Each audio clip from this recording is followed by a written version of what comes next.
Hello, Assalamualaikum. Arif Siddiq, Sabi Garden. Okay geng, hari ni kita dalam proses uji kaji. Ini ialah adunan cake butter saya. Jadi kita nak cuba gabungkan cake butter dengan flavor Biscoff.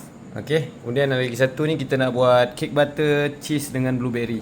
Okay geng, kalau tengokkan gayanya nampak macam jadi. Kita bakar pada suhu 160 darjah Celsius.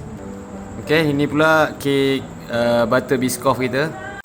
Setelah 50 minit berlalu, alhamdulillah hasil kek kita menjadi nampaknya.